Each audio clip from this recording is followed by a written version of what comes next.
നമസ്കാരം. വാർ റൂമിൽ ഞങ്ങൾ വീണ്ടും ഏറ്റുമുട്ടാൻ വേണ്ടി റെഡിയായിരിക്കുകയാണ്. വിഷയത്തിന് ഒരു പ്രശ്നം, ആശയദാരിദ്ര്യം ഞങ്ങൾക്കില്ല.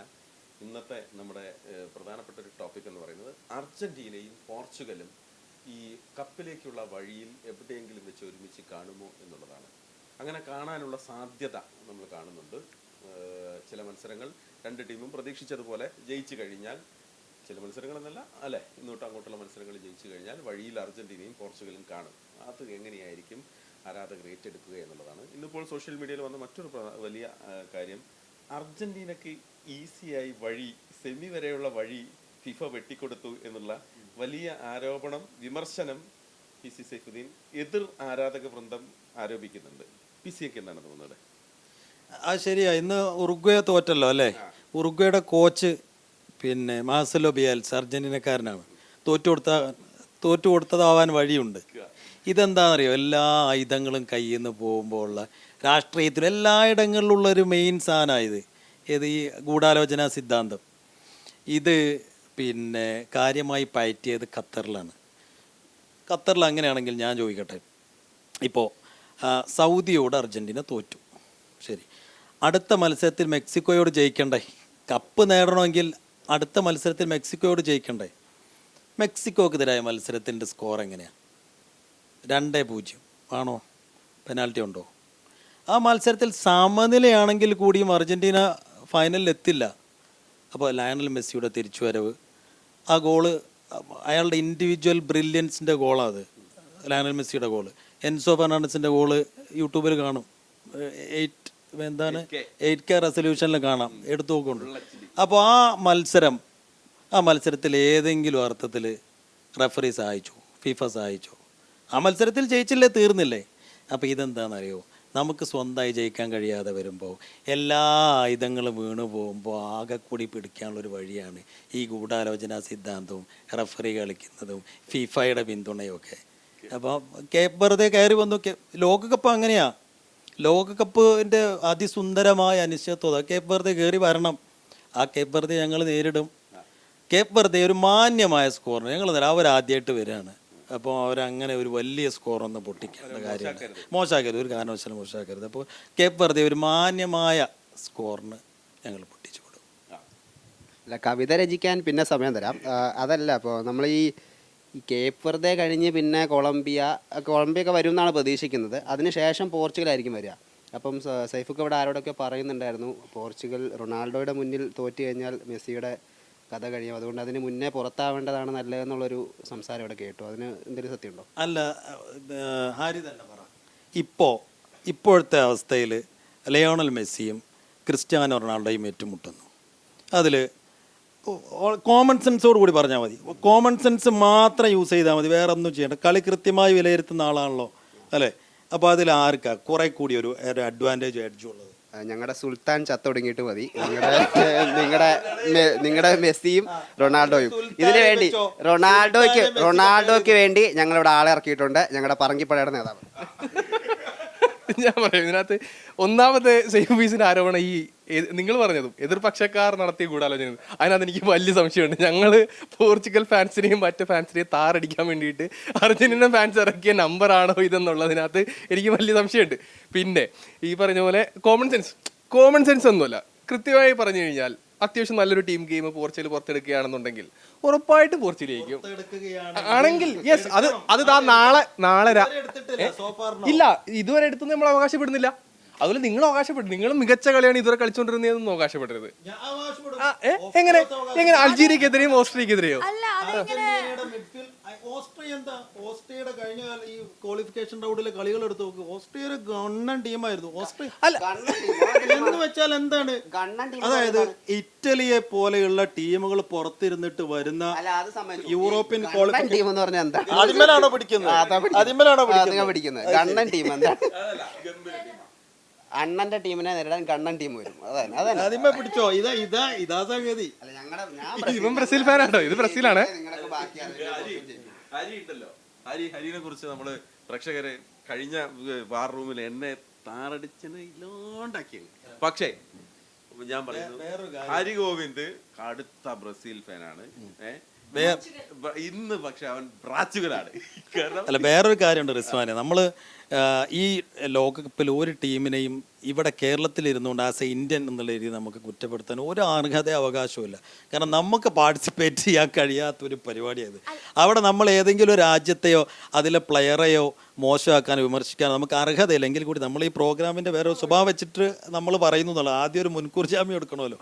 പക്ഷേ എങ്കിൽ കൂടിയും ഞാനിപ്പോൾ പറയുന്നു, comparing Portugal, comparing Brazil, Argentina ഇപ്പോൾ ഫാർ ബെറ്റർ എന്ന് വെച്ചാൽ 2 മത്സരങ്ങൾ എടുത്തു നോക്കിക്കഴിഞ്ഞാൽ അവരുടെ മിഡ്ഫീൽഡ് എടുത്തു നോക്കൂ, അവരുടെ ഡിഫൻസ് എടുത്തു നോക്കൂ, അവരുടെ ലയണൽ മെസ്സി എന്ന ഒരു ഒറ്റ ഫാക്ടർ മാത്രം വേറെ ഏത് ടീമിനുണ്ട്? വേറെ ഏത് ടീമിന് അങ്ങനെ ഒരു ആത്മവിശ്വാസവും ധൈര്യവും? നിങ്ങളെ ഫാൻസ് പറയുന്ന എന്താണ്, മറ്റേ ഫിഫ വഴി വെട്ടി തെളിച്ച് ഞങ്ങളുടെ ഫാൻസ് പറഞ്ഞിട്ടില്ല. പിന്നെ സോഷ്യൽ മീഡിയയിൽ ആർക്കും എഴുതിയിടാം. ഈ മുഖമില്ലാത്ത പ്രൊഫൈൽ പിക്ചറുകൾക്ക് പിന്നിൽ നിന്ന് ആർക്കും എഴുതിവിടാം. ഇത് ഗൂഢാലോചന സിദ്ധാന്തമാണ്. ആ ഗൂഢാലോചനക്കാർ ആരാണെന്ന് തെളിയിക്കാൻ ഈ വ്യക്തമായ തെളിവുകളുണ്ട്. അപ്പൊ ഉറപ്പല്ലേ ഫിഫ പോയി എല്ലാം മെസ്സി? അല്ല, പോർച്ചുഗൽ ഫാൻസ് ഞാൻ ആരോപിച്ചിട്ടില്ലല്ലോ. ബേസിക്കലി ഞാൻ ആരോപിക്കുന്നില്ലല്ലോ അങ്ങനെ സാധനം. പിന്നെ ആരോപിക്കാൻ വേണമെങ്കിൽ ചാൻസ് ഉള്ളത് ഈ പറയുന്ന ആദ്യ കളിയിൽ ആ ഫൗള് വിളിച്ചില്ല എന്നുള്ളതൊക്കെയാണ് ആരോപിക്കാനുള്ള കാരണമായി പറയപ്പെടുന്ന സാധനങ്ങൾ. അപ്പൊ ഞാൻ ചോദിക്കട്ടെ, ഇനി ഫൈനൽ ഖത്തർ വേൾഡ് കപ്പിന്റെ ഫൈനലിലെ 119-ാം മിനിറ്റിലെ മൊമെന്റ് എടുക്കൂ. അവിടെ ഒരു പെനാൽറ്റി എംബാപ്പയ്ക്ക് അനുകൂലമായി വരുന്നുണ്ട്. അർജന്റീനക്കാർ പറയുന്നു ആ പെനാൽറ്റി കൊടുക്കാൻ ഒരു സാധ്യതയും ഇല്ലാത്ത പെനാൽറ്റി ആയിരുന്നു എന്ന് പറഞ്ഞു കഴിഞ്ഞാൽ അതെങ്ങനെ? 119-ാമത്തെ മിനിറ്റിൽ സ്കോർ എത്രയാ? 3-2. അർജന്റീന 3 ഗോളിന് ലീഡ് ചെയ്ത് നിൽക്കുന്നു. അവിടെ ഫിഫയും ഖത്തറിന് തീരുമാനിച്ചിട്ടുണ്ടായിരുന്നെങ്കിൽ ആ പെനാൽറ്റി എംബാപ്പയ്ക്കും ഫ്രാൻസിന് അനുകൂലമായി വീഴുവോ?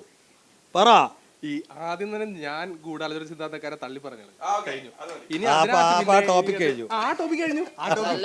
ആര് പറഞ്ഞു? പോർച്ചുഗലും അർജന്റീന. ഓക്കെ, സെക്കൻഡ് ടോപ്പിക്കിലേക്ക് വരാം. സെക്കൻഡ് ടോപ്പിക്കിലെ വന്നത് ഇപ്പോൾ പൂർണ്ണ ആത്മവിശ്വാസത്തോടു കൂടി പറയുന്നു, അർജന്റീനയും പോർച്ചുഗലും ഏറ്റുമുട്ടുകയാണെങ്കിൽ ക്വാർട്ടർ ഫൈനലല്ലേ ഉണ്ടാവുക, വരാൻ സാധ്യത ഉള്ളത് പോർച്ചുഗൽ ജയിക്കും. സെമി ഫൈനലിൽ പോർച്ചുഗൽ ആയിരിക്കും ഉണ്ടാവുക. അല്ല, അതൊരു കട്ട ഫൈറ്റ്, ഒരു സംശയമില്ല. അതൊരു അപ്രവചനീയമായ ഫൈറ്റ് ആയിരിക്കും, നോ ഡൗട്ട്. അതിൽ നിലവിലെ ഒരു സാഹചര്യം വെച്ച് പോലും ഇത് ചെയ്യാൻ പറ്റില്ല. അതൊരു വളരെ പീക്കാട് നിൽക്കുന്ന വളരെ പ്രഷറിലുള്ള ഒരു കളിയായിരിക്കും ആ കളി എന്ന് പറയുന്നത്. ഇൻഡിവിജ്വൽ ടാലന്റ് വെച്ചാണെങ്കിൽ ഒരു തരത്തിലുള്ള കമ്പാരിസണും പ്രഡിക്ഷനും നടക്കാത്ത ഒരു മാച്ച് ആയിരിക്കും അത്. അതിന്റെ റിസൾട്ട് വരുമ്പോൾ മാത്രമേ നമുക്ക് എന്തെങ്കിലും പറയാൻ പറ്റുള്ളൂ. പക്ഷേ മെസ്സി വേഴ്സസ് ക്രിസ്ത്യാനോ എടുക്കുമ്പോൾ ഞാൻ പറയുന്നു കുറെ കൂടി അതിനകത്ത് edge and advantage Lionel Messi അവിടെ ഉണ്ട് എന്നുള്ള അയാളുടെ പ്രസൻസിലാണ്. എന്ന് വെച്ചാൽ ക്രിസ്ത്യാനോയുടെ പ്രസൻസും നമുക്ക് ലയണൽ മെസ്സിയുടെ പ്രസൻസും കമ്പയർ ചെയ്യുമ്പോൾ ലയണൽ മെസ്സിയുടെ പ്രസൻസിനാണ് ഒരല്പം എഡ്ജ് കൂടുതൽ. ഞാൻ പറയും അല്പമല്ല, കുറെ കൂടി. നേരത്തെ പറഞ്ഞു, അതായത് ഈ അർജന്റീന നിലവിൽ മെസ്സിനെ ഫോക്കസ് ചെയ്ത് മെസ്സിനെ സെന്റേഡ് ആയിട്ട് കളിക്കുന്ന ഒരു ടീമാണ്. അതിനകത്ത് മികച്ച കോർഡിനേഷൻ ഉണ്ട്. നിലവിൽ ഞാനും വ്യക്തിപരമായി മനസ്സിലാക്കുന്നത് വെച്ചിട്ട് നല്ല മികച്ച കോർഡിനേഷനിൽ കളിക്കുന്ന ഒരു ടീമാണ് അർജന്റീന പോർച്ചുഗലെ സംബന്ധിച്ച് നോക്കുമ്പോൾ. അപ്പോൾ ആ തരത്തിൽ എഡ്ജ് ഉണ്ടാവുമെങ്കിലും ഞാൻ പറയുന്നത് ഇത് 2-3 കളികൾക്ക് അപ്പുറത്തുള്ള ഒരു കളിയെ പറ്റിയിട്ടാണ് നമ്മൾ ഇത് ചെയ്യുന്നത്. ആ സമയത്തേക്ക് മികച്ചൊരു കോർഡിനേഷനിലേക്ക് പോർച്ചുഗൽ വരികയാണ് എന്നുണ്ടെങ്കിൽ വരുമെന്നാണ് ഞാൻ പ്രതീക്ഷിക്കുന്നത്. അത് നാളെ കൊണ്ട് നമുക്ക് ഇത് ഏകദേശം ഒരു ധാരണ നമുക്ക് കിട്ടും. അങ്ങനെ ഉണ്ടെങ്കിൽ അത് വളരെ എഡ്ജ് ടു എഡ്ജ് ആയിരിക്കും. അതിനകത്ത് പോർച്ചുഗലിനൊരു എഡ്ജും ഉണ്ടാവുന്നതാണ് ഞാൻ. No doubt. ഓക്കെ, നൂറ ഈ അങ്ങനെ ഒരു മത്സരം വരികയാണെന്നുണ്ടെങ്കിൽ സ്വാഭാവികമായിട്ടും റിസൾട്ട് ആർക്ക് അനുകൂലമാകും? എന്തുകൊണ്ടായിരിക്കും? അല്ല, അങ്ങനെ ഇപ്പം അനുകൂലമാവെന്ന് ചോദിച്ചു കഴിഞ്ഞാല് അതിപ്പോ അർജന്റീനക്ക് അല്ലാവ. അർജന്റീന ഫാൻ നൂറക്ക് എന്താണ് പറയാനുള്ളത്? പറയൂ, വെളിപ്പെടുത്തൂ. അർജന്റീന ഫാനൊന്നല്ല. ഈ കോർഡിനേഷൻ എന്ന് പറയുന്ന സംഭവം ഒരു ദിവസത്തെ സുപ്രഭാതത്തിൽ വരേണ്ട സാധനമൊന്നല്ല. അത് ആദ്യം ഉണ്ടെങ്കിൽ അതൊക്കെ ഉണ്ടാവുള്ളൂ. അല്ലാതെ പെട്ടെന്ന് 2 മാച്ച് കഴിഞ്ഞ ഉടനെ പോർച്ചുഗലിന് എന്തോ സ്നേഹം വന്ന് അവർ ഒരുമിച്ച് കൂടിച്ചേരും എന്നൊക്കെ പറഞ്ഞു കഴിഞ്ഞാല് അല്ല, ഞാനങ്ങനെ പറഞ്ഞിട്ടില്ല.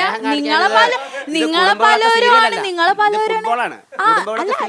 അല്ല, ഇവരെ പലവരും തന്നെയാണ് അടിയിൽ പോയി കമന്റ് ഇടുന്നത്. റൊണാൾഡോക്ക് പാസ് കൊടുത്തില്ല, മറ്റേ കൊടുത്തില്ല, എന്തിനാ കൊടുത്തില്ല, അതെങ്ങനെ കൊടുത്തില്ലാന്ന്. അതായത് റൊണാൾഡോ ബേസിക്കലി പ്ലേ മേക്ക് ചെയ്യാനെന്നുള്ള പോലെ സെൻസ് പോലും ഈ പോർച്ചുഗൽ ഫാൻസിനില്ല. റൊണാൾഡോ അവിടെ ഡിഫൻഡേഴ്സിനെ അട്രാക്ട് ചെയ്യാന്നുള്ള സെൻസ് പോലും നിങ്ങൾക്കില്ല. നിങ്ങൾക്ക് ബ്രൂണോക്ക് ബോൾ കിട്ടിയ റൊണാൾഡോ, ഹാവനേഴ്സിന് ബോൾ കിട്ടിയ റൊണാൾഡോ, കാൻസലോക്ക് ബോൾ കിട്ടിയ റൊണാൾഡോ. അതന്നെ നിങ്ങള് ഇതെന്താന്ന് വെച്ചാല് നിങ്ങളെ ഫാൻസിനോ കോർഡിനേഷൻ ഇല്ല. നിങ്ങളെന്ന് പറഞ്ഞ എന്നിട്ട് വേണ്ട റൊണാൾഡോ അവിടെ ഡിഫൻഡേഴ്സിനെ അട്രാക്ട് ചെയ്ത് അവിടെ നിന്നോട്ടെ. എന്നിട്ട് എന്നിട്ട് കളി ജയിച്ചു. എന്നിട്ട് എന്താ എന്നിട്ട് കളി ജയിച്ചു. അറിയേണ്ടത്? രണ്ടാമത്തെ കളിയിൽ ബോൾ റൊണാൾഡോയിലേക്ക് എത്തിയപ്പോൾ കളി 2 സ്കോറും ചെയ്തു. ആദ്യത്തെ കളിയില് ബോൾ റൊണാൾഡോമൊക്കെ എത്തിയില്ല എന്ന് പറഞ്ഞത്. എത്ര രൂപ എത്തി? ഓടി പിടിക്കണേ, ഇത് ബാക്കിൽ ബോൾ എങ്ങനെ അല്ല ഒരു റൊണാൾഡോയുടെ അഡ്വാൻറ്റേജ് എന്ന് പറയുന്നത് ഏരിയൽ ബോളുകളാണ്. എത്ര ഏരിയൽ ബോൾ വന്നു? സെറ്റ് പീസിൽ നിന്ന് ഒരു ഏരിയൽ ബോൾ വന്നു. അതൊക്കെ അംഗീകരിക്കുന്നു. റൊണാൾഡോനെ കുറ്റം പറയുന്നില്ല, റൊണാൾഡോനെ കുറ്റം പറയുന്നില്ല. നമ്മൾ ഇവിടെ ഏക കുറ്റം പറയുന്നത് പോർച്ചുഗൽ ഫാൻസിനെയാണ്. നിങ്ങൾ തമ്മിൽ തന്നെ ഒരു കോർഡിനേഷൻ ഇത് തന്നെ ഇല്ല. കമന്റ്സ് വന്നിട്ടില്ല എന്ന് പറയാൻ പറ്റുമോ? പലരും ഇങ്ങനെ ഓരോ പ്രശ്നങ്ങൾ കാണിക്കും, ഇങ്ങനെ ചൂണ്ടിക്കാണിക്കും, ഇങ്ങനെ ഒക്കെ ഉണ്ടാവും. അതൊക്കെ വളരെ വൈകാരികമായിട്ടുള്ള അർജന്റീന ഒരുമിച്ച് ബ്രാസിൽ എനിക്ക് വളരെ വിനയപുരസരം ചോദിക്കാനുള്ള ഒരു ചോദ്യം, നിങ്ങൾ എങ്ങനെയാണ് ഈ ബ്രസീൽ ഫാൻസും പോർച്ചുഗൽ ഫാൻസും കൂടെ ഈ വളരെ പെട്ടെന്ന് ഒത്തുചേരുന്നത് എങ്ങനെ ബ്രാച്ചുകളായി മാറുന്നത്? അർജന്റീനക്കെതിരെ ജർമ്മനി ഫാനിനെ കൂടെ പിടിച്ചിട്ടില്ലോ, അതെന്തിന്റെ അടിസ്ഥാനം? അല്ല അതല്ല ഞങ്ങളെ 7-1 തോൽപ്പിച്ച ഞങ്ങളെ 7-1 തോൽപ്പിച്ച ടീമാണ് ജർമ്മനി. ആ വിഷമം കൊണ്ടാണ് ഞങ്ങൾ പോർച്ചുഗലിനൊപ്പം. ആ ടീം നിങ്ങളെ ഫൈനലില് 2014 ഫൈനലില് മെസ്സിയുടെ കണ്ണീര് കാണിച്ച ടീമാണ്. അത്രയും ഗതികളാണോ നിങ്ങൾക്ക്? ജർമ്മനിയുടെ കൂട്ട് പിടിച്ച് ബ്രസീലിനെ ആക്രമിക്കാൻ അല്ലെങ്കിൽ പോർച്ചുഗലിനെ ആക്രമിക്കുന്ന അരികോന്ത് കഴിഞ്ഞ എപ്പിസോഡിൽ തന്നെ പറഞ്ഞു, നൂറ നമുക്ക് അഭിമാനമാണ്, കാരണം ഫുട്ബോൾ വളരെ അതായത് വളരെ കൃത്യമായി നിരീക്ഷിക്കുകയും എഴുതുകയും ചെയ്യുന്ന ഒരാളാണ്. നൂറൊക്കെ വളരെ കൃത്യമായിട്ടുള്ള ഒരു അഭിപ്രായങ്ങൾ. പക്ഷെ എന്റെ ചോദ്യം എപ്പോഴും അന്തരീക്ഷത്തിലുണ്ട്. ചോദ്യം ചോദിച്ച കുട്ടിയെ നിങ്ങൾക്ക് ക്ലാസ്സിൽ നിന്ന് പുറത്താക്കാം, പക്ഷെ ചോദിച്ച ചോദ്യം അത് അന്തരീക്ഷത്തിലുണ്ടാകും. ഓക്കെ, കഴിഞ്ഞ എപ്പിസോഡില് എന്റെ ചേട്ടൻ അതിന് മറുപടി പറയും. കഴിഞ്ഞ എപ്പിസോഡില് ഓപ്പറേഷൻ തൂഫാൻ എന്ന് പറഞ്ഞ് റൊണാൾഡോ ആരാധകരെ പൊക്കിയടിച്ചു എന്ന് പറഞ്ഞാൽ ലൈവിൽ ഇങ്ങേരെ റൊണാൾഡോക്കെതിരെ സംസാരിച്ചിട്ട് റൊണാൾഡോ ആരാധകർ ഇങ്ങേർക്കെതിരെ തിരിഞ്ഞു. ഇന്ന് മഞ്ഞ ബെനിനിട്ട് വന്നേക്കുക ബ്രസീൽ ആരാധകരെ പിടിക്കാൻ. നടക്കില്ല, ഇത് നടക്കില്ല. ഇയാളെ ഞാൻ വീണ്ടും പറയുന്നു, ഇയാളെ തിരിച്ചറിയണം, വ്യാജനാണ്, ഇയാളെ തിരിച്ചറിയണം. അല്ല മഹേഷ് ഉള്ളിൽ എന്ന് വെച്ചാൽ ഒരു കോറായ അർജന്റീന ഫാനാണ്. പക്ഷേ അദ്ദേഹത്തിൻ്റെ ജോലിയുമായി ബന്ധപ്പെട്ട് അദ്ദേഹത്തിന് ചില സമയങ്ങളിൽ ഭയങ്കര ഡെഡിക്കേറ്റഡ് ആയതിന് നിൽക്കാൻ കഴിയാത്തൊരു പ്രയാസമുണ്ട്. അത് അദ്ദേഹം പല സമയങ്ങളിൽ എന്നോട് പങ്കുവെച്ചിരുന്നു. ഫാൻസ് ഫ്ലെക്സ് വെച്ചു, 200 രൂപ വെച്ച് ഒരു ഫാൻ ഫ്ലെക്സിൽ പടം വെക്കാനായിട്ട് വാങ്ങി. ഫ്ലെക്സി പടം വെക്കുവാണെങ്കിൽ ടീം മാറാമെന്ന് പറഞ്ഞ ആളാണ്. ഞാനത് നിഷേധിക്കുന്നു. എന്നെ ഈ പറയുന്ന പുൽത്തകിടിയിൽ വെച്ച് മഞ്ഞ ഷോള അടിയിച്ച് എന്നെ ക്ഷണിക്കാന്ന് പറഞ്ഞു. ഞാനത് നിരസിച്ചു. നമ്മുടെ ഉള്ളിൽ അന്നും ഇന്നും നീല രക്തമാണ്. ഫുട്ബോൾ എന്റെ മതം, ബാറ്റിസ്റ്റൂട്ട് എന്റെ ദൈവം. ഒരു കാര്യമുണ്ട് റിസ്വാൻ പറഞ്ഞല്ലോ, 2 മാച്ച് കഴിയുമ്പോഴേക്കും ഇനിയിപ്പോൾ ക്വാർട്ടറിലെങ്ങാനും അർജന്റീന പോർച്ചുഗൽ മാച്ച് വരികയാണെങ്കിൽ അവിടെ കുറെ കൂടി ഒരു അഡ്വാൻറ്റേജ് പോർച്ചുഗലിന് ഉണ്ടോ എന്ന് അറിയാനുള്ള ഒരു ടെസ്റ്റ് ഡോസ് മാച്ചാണ് ഇന്നത്തെ പോർച്ചുഗൽ മാച്ച്.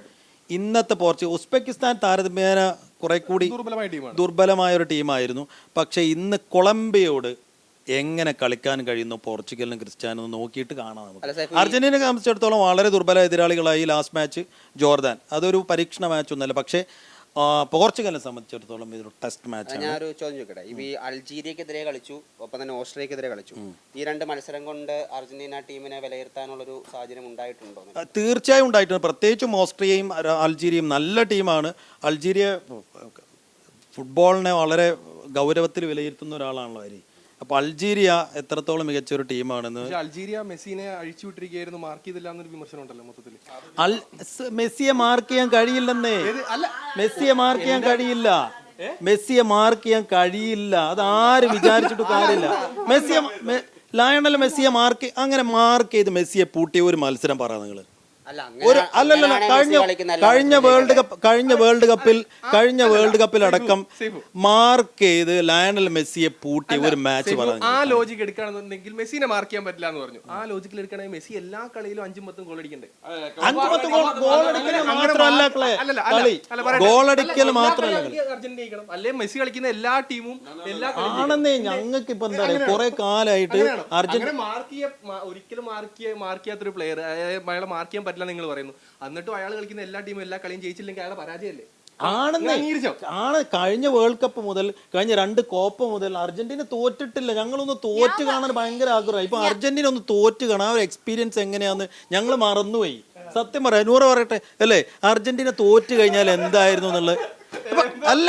അല്ല നോക്ക് പിന്നെ 2022 വേൾഡ് കപ്പ് സൗദിയോട് തോറ്റു. ആ ചിത്രം നമ്മുടെ മനസ്സിലുണ്ട്. വേർ ഇസ് മെസ്സി എന്ന് ചോദിച്ചു. ആ ചോദിച്ചതേ ഓർമ്മ ഉണ്ടായിരുന്നുള്ളൂ. പിന്നെ ഒന്നും സൗദിക്കാർക്ക് ഓർമ്മയില്ല. ഇനിയും പിന്നെ കോപ്പ, പിന്നെ കോപ്പ, മെസ്സിയുടെ കാലിന് പരിക്കുപറ്റി കീറിയിരിക്കുന്ന സമയത്തല്ല അവിടെ ഗോൾ അടിച്ച് നമ്മൾ അപ്പൊ എന്താണെന്നറിയോ, ഞാൻ ചോദിക്കുന്നത് റിസ്വാൻ ഇത്രയേ ഉള്ളൂ. അയാളെ മാർക്ക് ചെയ്ത് പിന്നെ ഈ മിഡ്ഫീൽഡിനെ പൊളിച്ചിട്ട് ജയിക്കാൻ പറ്റിയ ഒരു മത്സരം കാണിച്ചെന്നാൽ മതി. ഇപ്പൊ ഇല്ലെന്നല്ലേ പറഞ്ഞേ. ഇനിയിപ്പം പോർച്ചുഗലായിട്ട് വരുവാണെങ്കിൽ അന്ന് നമ്മൾ കാണിച്ചു തരാം. അത് ടോപ്പിക്കിൽ നിന്ന് വഴുതി പോയപ്പോഴേ ഞാനും ആ കാര്യം എന്താന്ന് അയാൾ നോ പറയാതെ ഒരു പന്തും പുറത്തു പോകില്ല. ഇതൊക്കെ പറയുന്നുണ്ട് ആൾക്കാർ പറയുന്നത് ഫിഫ 12-അവനാണ്. അല്ല നിങ്ങൾ തന്നെ അല്ല ഹരി, ഞാൻ പറയട്ടെ, ലയണൽ മെസ്സി പോലത്തെ ഒരു താരത്തെ നമ്മൾ എന്ത് പറഞ്ഞിട്ടാ വിമർശിക്കുക? ഞാൻ പറയട്ടെ, അയാളെ കളി ലോകത്തേതൊരു താരത്തിനുണ്ട്. വളരെ നമ്മൾ ശരിക്കും സൗഭാഗ്യം ചെയ്ത ആളുകളാണ്. നമ്മളെ കാലഘട്ടത്തിലൂടെ അയാൾ ജനിച്ച് നമുക്ക് മുന്നിലൂടെ ഫുട്ബോൾ തട്ടി നടക്കുന്ന ഒരാളാണ് അല്ലേ. ലയണൽ മെസ്സിയെ പോലെ പന്തടക്കവും, ലയണൽ മെസ്സിയെ പോലെ പാസിംഗ് കൃത്യതയും, ലയണൽ മെസ്സിയെ പോലെ ഒരു കളി മെനയാനും തലയിൽ അത്രയേറെ ബുദ്ധിയുള്ള ഒരു താരം ഇന്ന് ലോകത്ത് ജീവിച്ചിരിപ്പില്ല. ഒരു സംശയം ആ കാര്യത്തിലില്ല. അതിനോട് ഞാൻ പൂർണ്ണമായും യോജിക്കുന്നു. ലയണൽ മെസ്സി ലോകത്തെ ഏറ്റവും മികച്ച താരമാണ്, അതിലെനിക്ക് ഒരു സംശയവും. പക്ഷേ ഞാനൊരു നെയ്മർ ഫാനാണ്. അതുകൊണ്ട് തന്നെ അല്ലേ, നെയ്മർ ഫാനാണെന്ന് പറഞ്ഞുകൊണ്ട് മെസ്സിനേക്കാളും മികച്ച പ്ലെയറാണ് നെയ്മർ എന്ന് ഞാൻ പറയില്ല. ഇല്ല, മെസ്സി നിങ്ങൾ പറയാറുണ്ട്. ഇല്ല, നമ്മൾ എവിടെയും പറയില്ല. ലോകകപ്പിൽ കളിച്ച ഒരു ടീമിനെ നമ്മൾ വിമർശിക്കില്ല, അതിന്റെ ഒരു പ്ലേയേഴ്സിനെ ഇങ്ങനെ അല്ല മഹേഷ് ഒന്നും പറഞ്ഞത്. അല്ല, ഞാൻ പറയട്ടെ, ലയണൽ മെസ്സി ഓക്കെ, ഞങ്ങൾ അത് തന്നെ പറയുന്ന, അത് തന്നെയാ ഞങ്ങൾ പറയുന്നത്. ലയണൽ മെസ്സി എന്ന് പറയുന്ന പ്ലെയർ ഈ ലോകം കണ്ട ഏറ്റവും മികച്ച പ്ലെയറാണ്. ഇതിപ്പോ ഞാൻ ക്രിസ്ത്യാനോ റൊണാൾഡോനെ സപ്പോർട്ട് ചെയ്ത് പറഞ്ഞാൽ ഞാൻ ക്രിസ്ത്യാനോ റൊണാൾഡോയ്ക്ക് ഒരുപാട് ആരാധകരുണ്ട്. പക്ഷെ അന്നും പറഞ്ഞ ക്രിസ്ത്യാനോ റൊണാൾഡോ ലോകത്തെ ഏറ്റവും മികച്ച താരമാണ് ഞാൻ പറയില്ല. നിങ്ങളുടെ പ്രശ്നം എന്താണെന്നറിയോ, നിങ്ങൾ പിന്നെ ഗ്രേറ്റസ്റ്റ് ഗോട്ടാണ് ലയണൽ മെസ്സി എന്ന് നിങ്ങൾ അംഗീകരിക്കും. പക്ഷെ അപ്പോൾ നിങ്ങൾ ഫിഫ ഫാൻ ബോയ് ആണ്.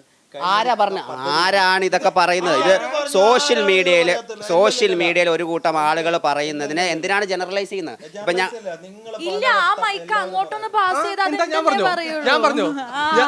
ഞാനിപ്പോ പറഞ്ഞു, ഞാൻ തുടക്കം തൊട്ടേ പറയുന്നത് ഇതൊരു ഗൂഢാലോചനയാണ്. ഇത് എനിക്കിത് അർജന്റീനക്കാരെ നടത്തിയാണോ എന്ന് ഒരു സംശയം ഉണ്ടെന്നാണ് ഞാൻ പറയുന്നത്. 2022 ഫിഫ വേൾഡ് കപ്പ് ഫിഫന്റെ സഹായത്തോടു കൂടിയല്ല വിജയിച്ചത്. അല്ല, കളിച്ചു നേടി ഒരു പോർച്ച് അല്ല പോലൂരെ ഏതാ അല്ല ഒരു പോർച്ചുഗൽ. അല്ല, പിന്നെ ഇപ്പൊ പറഞ്ഞൊരു കാര്യമാണ് അൾജീരിയക്ക് തളച്ചിടാൻ പറ്റിയില്ല എന്നുള്ളത്. അത് അവരുടെ കുഴപ്പമാണെന്നാ പറഞ്ഞത്. അത് അൾജീരിയന്റെ കുഴപ്പമാണോ മെസ്സിന്റെ കുഴപ്പമാണോ? അൾജീരിയന്റെ കുഴപ്പമാണോ എന്നെ അല്ലെന്ന് ആര് പറഞ്ഞു? അല്ല, നൂറയ്ക്ക് ഞാൻ പറയുന്നത് വ്യക്തമായില്ലേ? ആദ്യത്തെ കളിയിൽ അൾജീരിയ മെസ്സിനെ മാർക്ക് ചെയ്തില്ല എന്നൊരു വിമർശനം ഉണ്ട് സൈഫ് പി സി എന്നാണ് ഞാൻ ചോദിച്ചത്. എന്റെ സ്റ്റേറ്റ്മെന്റ് ഒന്നുമല്ല, അങ്ങനെ ഒരു വിമർശനം ഉണ്ടല്ലോ, അതിനോട് എന്താണ് മറുപടി എന്നാണ് ചോദിച്ചത്. അതിപ്പോ എന്താ അങ്ങനെ ചോദിച്ചൂടെ? കഴിഞ്ഞിട്ട് ഗോളിന്റെ കാര്യം പറഞ്ഞല്ലോ, എന്ത് മെസ്സി ഗോൾ അടിക്കുന്നില്ല, മെസ്സി അങ്ങനെയാണെങ്കിൽ മെസ്സി എത്ര ഗോൾ അടിക്കണം? അല്ല, അത് ലോകത്ത് ഒരു കളിക്കാരന് മാർക്ക് ചെയ്യാൻ പറ്റാത്ത ഒരു പ്ലെയർ ആണ് മെസ്സി എന്ന് പറഞ്ഞതുകൊണ്ട് മാത്രമാണ് ആ ചോദ്യം ചോദിച്ചത്. ഗോൾ അടിച്ചിട്ടുണ്ട്. ഓസ്ട്രേലിയ തൊട്ടുള്ള മാച്ച് തൊട്ടിട്ട് ഓസ്ട്രേലിയ, നെതർലാൻഡ്സ്, ക്രൊയേഷ്യ, ഫ്രാൻസ്, ഇപ്പൊ അൾജീരിയ, ഈ ഓസ്ട്രിയ. എന്ത് എന്റെ ചോദ്യം എന്താ നൂറ പറയുന്നത്? എന്താ ഗോൾ അടിച്ചിട്ടുണ്ട് പറഞ്ഞതിനുള്ള മറുപടി ഞാൻ പറഞ്ഞിട്ടുണ്ട്. എന്ന് വെച്ച് കഴിഞ്ഞാൽ അങ്ങനെ മാർക്ക് ചെയ്ത് അർജന്റീനയെ പൊളിച്ച ഒരു അനുഭവം നമുക്ക് ഒരു ഒറ്റ മാച്ച് നമ്മുടെ മുന്നിൽ കാണിച്ചു വന്നാൽ നമുക്ക് അത് അംഗീകരിക്കാം. അങ്ങനെ ചിത്രം നമ്മുടെ മുന്നിൽ ഇല്ലെന്നേ. അങ്ങനെ ഒപ്പണൻസ് ഇയാളെ മാർക്ക് ചെയ്തിട്ട് ഒരു കളി ജയിച്ച മാച്ച് കാണിച്ചു കഴിഞ്ഞാൽ നമുക്ക് അത് അംഗീകരിക്കാം. പൂട്ടിയ ഒരു കളി, മെസ്സിയെ പൂട്ടിയിട്ട് ആ കളി ജയിക്കാൻ കഴിഞ്ഞ കളി. അർജന്റീന അല്ല, പൂട്ടാൻ പറ്റില്ലായൊന്നുമില്ല, അതിനോട് ഞാൻ യോജിക്കുന്നില്ല. പക്ഷെ നിലവിൽ ഈ പറഞ്ഞ പോലെ കുറേ കാലങ്ങളായിട്ട് നമ്മൾ അർജന്റീന തുടർച്ച വിജയിച്ചുകൊണ്ടിരിക്കുകയാണ്. അത് ലയണൽ മെസ്സി എന്ന് പറയുന്ന ഒരു എക്സ് ഫാക്ടർ തന്നെയാണ് അർജന്റീനയെ സംബന്ധിച്ചോളം ആ നേട്ടങ്ങളിലേക്കൊക്കെ എത്താൻ പറ്റിയത്. പക്ഷേ ഞാൻ പറയട്ടെ, ഈ പറഞ്ഞ പോലെ ഈ അൾജീരിയനെയും ജോർദാനെയും തോൽപ്പിച്ചു എന്ന് അവകാശപ്പെടുന്ന നിങ്ങൾ, അല്ല ഓസ്ട്രേലിയ തോൽപ്പിച്ചു എന്ന് അവകാശപ്പെടുന്ന നിങ്ങൾ, ഫ്രാൻസോ പോർച്ചുഗലോ സ്പെയിനോ ഒക്കെ വന്നാൽ ഇപ്പൊ കളിച്ച ഒരു കളിയുടെ നിലവാരം വെച്ച് മറികടക്കാൻ കഴിയുമെന്ന് പ്രതീക്ഷിക്കുന്നുണ്ടോ എന്നാണ്. ഓരോ കളിക്കനുസരിച്ച് തന്ത്രങ്ങൾ മെനയുക എന്നുള്ളതാണ് ടീമിനനുസരിച്ചാണ്. അങ്ങനെയാണ് ഞങ്ങൾ സ്കലോണി ആശാൻ ഞങ്ങളെ പഠിപ്പിച്ചിട്ടുള്ളത്. ഒരു സംശയം വേണ്ട. അപ്പോൾ കഴിഞ്ഞ വേൾഡ് കപ്പിൽ നമ്മൾ കണ്ടല്ലോ, ഓസ്ട്രേലിയയോട് വളരെ എന്താ വെച്ചാൽ പ്രീ ക്വാർട്ടറിലല്ലേ ഓസ്ട്രേലിയ വന്ന് ഖത്തറിൽ നല്ല ഫൈറ്റ് 2-1 ജയിച്ചു. മക്കാലിസ്റ്ററിന്റെ ഗോളിൽ ആണ് ആ കളി ജയിച്ചത്. പക്ഷേ അത് അത്ര ഈസി ആയിരുന്നില്ല ആ മാച്ച്. പക്ഷെ ക്രൊയേഷ്യക്കെതിരെ സെമിയിൽ ഈസി ആയിട്ടാണ് ജയിച്ചത്. അങ്ങനെ ഓരോ മാച്ചും വെവ്വേറെയാണ്, വ്യത്യസ്തമാണ്. ഓരോ മാച്ചിന് ഓപ്പണൻസിനനുസരിച്ച് അത് മാറും. ഓക്കെ, അപ്പം സെമി ഫൈനലിൽ പോർച്ചുഗലാണോ അർജന്റീന അല്ല സെമിയിലല്ല ക്വാർട്ടറിൽ പോർച്ചുഗലാണോ അർജന്റീനയാണോ ജയിക്കാന്ന് അറിയില്ല. അപ്പോൾ സെമിയിൽ നമുക്ക് കാണാം ആരാന്ന് വെച്ചാൽ. സെമി വരെ കാത്തിരിക്കാം. അപ്പോൾ ഞങ്ങൾ വാർ റൂം തർക്കവും തല്ലും ഒക്കെ തുടരും. കാരണം നമ്മളെ സംബന്ധിച്ചിടത്തോളം വാർ റൂമാണ്, അതിൻ്റെതായിട്ടുള്ള വീറും വാശിയും ഉണ്ട്. പക്ഷേ ഇത് ഞങ്ങളുടെ ഈ കാണുന്ന റൂമിൽ മാത്രമേ ഉള്ളൂ. ഇതിനപ്പുറത്ത് ഞങ്ങൾ മാധ്യമപ്രവർത്തകർ എന്നുള്ള നിലയിൽ ഞങ്ങൾ ആര് നന്നായി കളിക്കുന്നു ആ കളിയെക്കുറിച്ച് നന്നായി പറയും. എന്നാലും അർജന്റീന ആണെങ്കിൽ പോലും ഒരു 2 എണ്ണം കൂടുതൽ പറയും. വാമോസ്. 1 മണിക്കൂർ ഷോ അധികം ഉണ്ടാവും.